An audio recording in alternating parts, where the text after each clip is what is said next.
Welcome back. I'm Michael Bull, and this is the Commercial Real Estate Show. Our topic today, oops, I should have covered that in the lease. And if you're a tenant, there is obviously hundreds and hundreds of things, but you want to watch out for and make sure that you do cover in your lease. So you're not saying oops, but we're going to talk about 5 of them today with John Neville. He's a partner with Arnall, Golden, Gregory. Joining us here in Studio One. John, thanks for being with us. Thanks for having me. So we're going to talk about at least 5 of them, and they're not really in order of preference, but what are we starting with number 1? I think number 1 is sort of what's most dangerous, maybe, and that's landlords' unreasonable liabilities, perhaps. Unreasonable remedies they may have against a tenant if that tenant defaults. And the ones I want to focus on in particular are landlord lockout remedies and landlord's right to shut off utilities, because both in lockout and in shutting down of utilities, landlord can, with one single action, put the tenant out of business, perhaps. Because imagine the employee showing up one Tuesday morning and the space is locked with chains on the door. Yeah. That employee probably is going to start looking for another job. You know, imagine the customer showing up on a Thursday afternoon to eat at their favorite restaurant and the space is dark inside. Yeah. Imagine what's going to happen to the food inside there if the landlord does that. Right. So I think, you know, a landlord that is allowed to go rogue effectively or go cowboy and take things into their own hands is a dangerous landlord. So in our tenant leases, we always say that a landlord cannot exercise a lockout right or they can't shut down the utilities unless that landlord goes to court and gets an order from a judge saying that they can take back the space and do that. Yeah. Now, there's one exception. And I'd let you guess what state this might be, but since we talked about it before, you already know. I know. In Texas, not surprisingly, people can go cowboy. and it is a standard remedy in Texas that a landlord will lock someone out before they go to court. And so if you're a lawyer negotiating for a tenant, or if you're a tenant negotiating your own terms here, and you dig in too hard on the lockout part in a deal in Texas, it's going to be clear that you're not from Texas, right? Because people know that this is sort of standard. So, you know, what we try and do in Texas deals at least is ask for a second notice before lockout. So it's hey, we're really serious. We're going to lock you out on Tuesday if you don't pay up. Right. And landlords in Texas typically will make that concession. Yeah. Yeah. Utilities across the board, all 50 states, I can't think of any situation where a landlord should want to discontinue or should be allowed to discontinue utilities without a court order. Yeah. And I would say, Michael, too, as an aside, that if I represent a landlord, I don't want them locking out and shutting down utilities anyway. Yeah, the repercussions from that are... What if they're wrong? The waves are terrible. What if they're wrong? Yeah. The poor landlord's exposed. Yeah. So, you know, lockouts and utility shutdowns generally are bad remedies anyway, but if you're a tenant, they should be expressly prohibited in your lease. And how's that look in the center? You know? Having a dark center or a center with, you know, bad food going bad in the back of a cooler somehow probably doesn't bode well for the next door neighbors. All right, so tenant, retail tenant, and maybe any tenant, but what's number 2? Tell you another scary thing we've come across in practice is that the standard landlord assignment clauses will say that landlords get profits from any assignment or subletting. And it's really intended, and I say this objectively, it's really intended to mean that the tenant shouldn't be able to profit from that landlord's space. They're meant to be the rental rate. That's the intent. I believe truly that the intent is that the tenant should not be able to mark up the rent by 50% and benefit from the landlord's space. That's the intent, but... In reality, the clause actually says 30% of the time that any proceeds net that are received by the tenant that are connected with a transfer of the tenant's business belongs to landlord. Talk about oops. The result could be is that you could wind up selling your business and the proceeds of that asset sale actually are landlord's property. Wow. And there are cases out there and examples out there where that actually has been enforced. Wow. So when you're looking at the assignment clause and looking at the clause where the landlord is able to keep profit from your assignment or sale, you always have to accept out asset purchase deals and goodwill. And things that aren't tied to the lease, and say that in no event does landlord get any of that stuff. Right. Otherwise, you're effectively left with a business as a tenant you can't sell. Right. Yeah, well, that's interesting because, you know, lease can have some value on its own merits, outside of the business, right? If the rent's under market, it's got a lot of term left. There's a lot of good build out, but that's a good point. So what's number 3? Well, the third thing is that it's also amazing that as a tenant, and I got my start doing all tenant work, right? And as practices grow and you meet people, you do other things, and so now we're a little more even. But this was always my hot button from day one when I started representing tenants. It's amazing there are no landlord default clauses in landlord form leases. It's simply not addressed in most landlord lease forms. And so you're left to wonder, is notice needed? How much notice? Can I exercise self-help? Can I not? Can I offset rent? The answer is usually no. Or can I not? Right. And ultimately, if there's silence, you're probably left with an action for damages and not much more.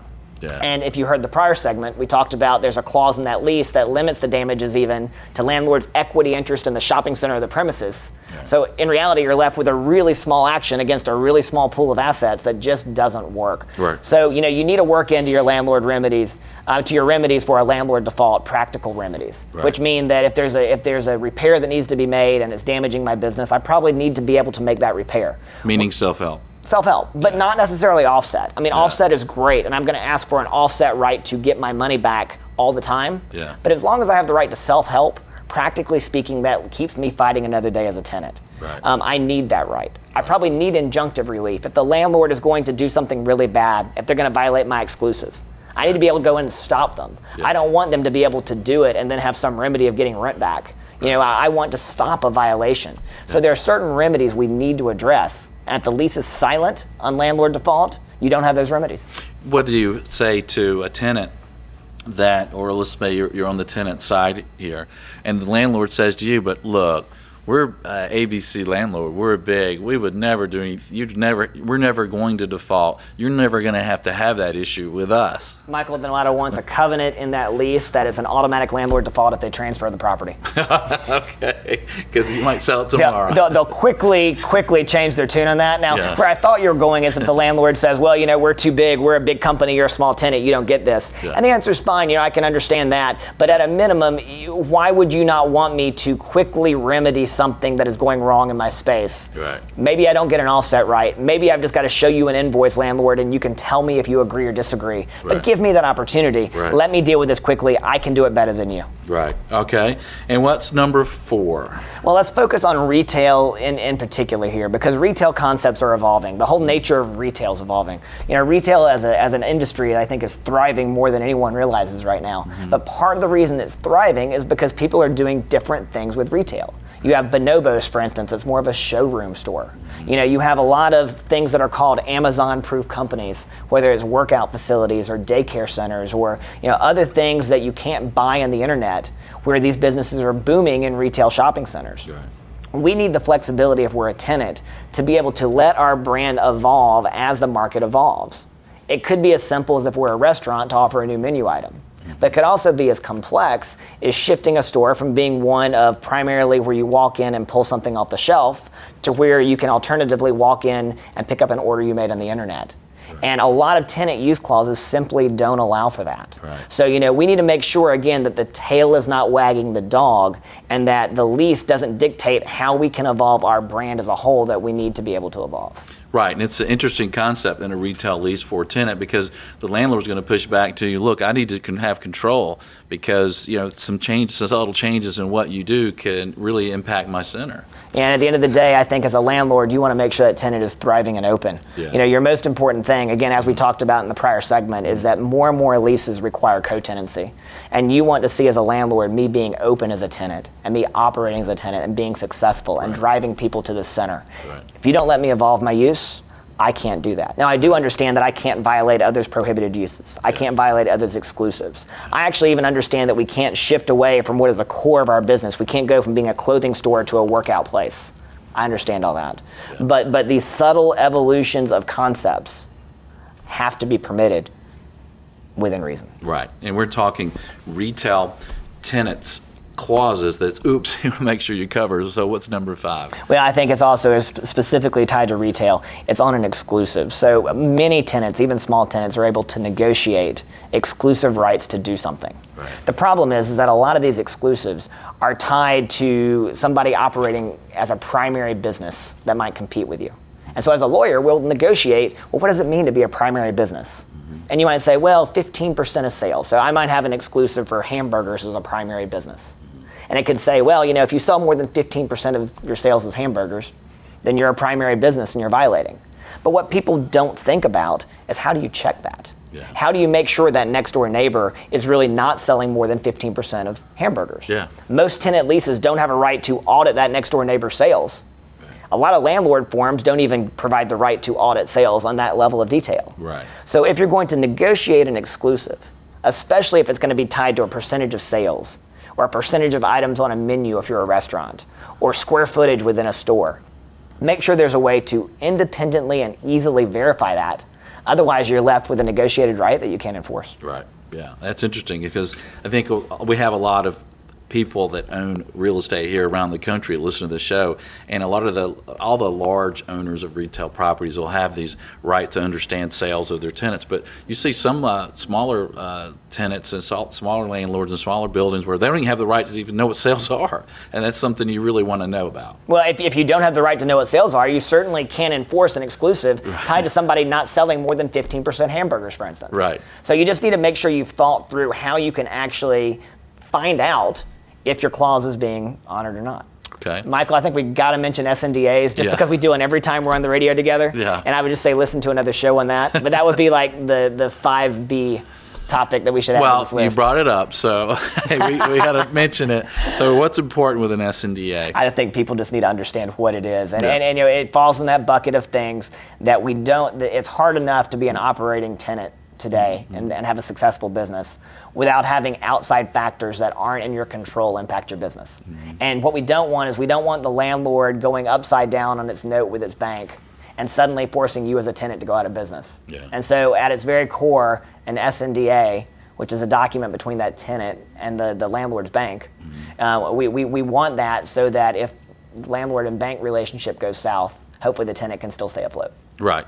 And as a tenant, you may think, well, this is a big landlord. It's well known in our community or maybe in the country. But that entity may work on its own. They may have a loan on that property that has no guarantees on it. And if that property is upside down, even the biggest landlord may say, you know what, we're out of here, right?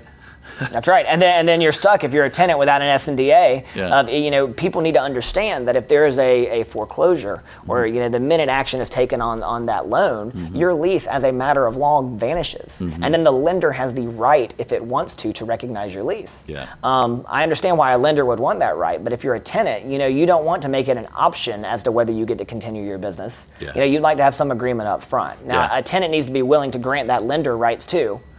Because the lender, it shouldn't have to be a one-way street. Yeah. But that's why you have a negotiated SMDA. Well, it's an interesting point, and we've seen in the single tenant world where businesses were buying notes where their competitors had space, right, and didn't have SMDAs. So really they could buy the note, foreclose on the property, take over the space. Over the location. So it's a crazy world. Make sure you don't have, oops, I should have covered that in the lease. John, thanks for being with us today. Thanks for having me. Great insight. And thanks for joining us on YouTube, iTunes, the show website, wherever you're watching the show or listening on the radio stations. And be sure and join us next week. Our show is going to be incredible. It's going to be, the name of it is End of the Expansion Cycle or Beginning of a Robust Economy. Until next week, be sure that you always lead, learn, and laugh, and join us for the Commercial Real Estate Show. Hey there, thanks for checking out the Commercial Real Estate Show. Don't miss a video of special interest to you. Be sure to subscribe below. And if you appreciate the videos, be sure and thank our sponsors. There's a link to more information about them in the description. For more videos, podcasts, and articles, check out CREshow.com.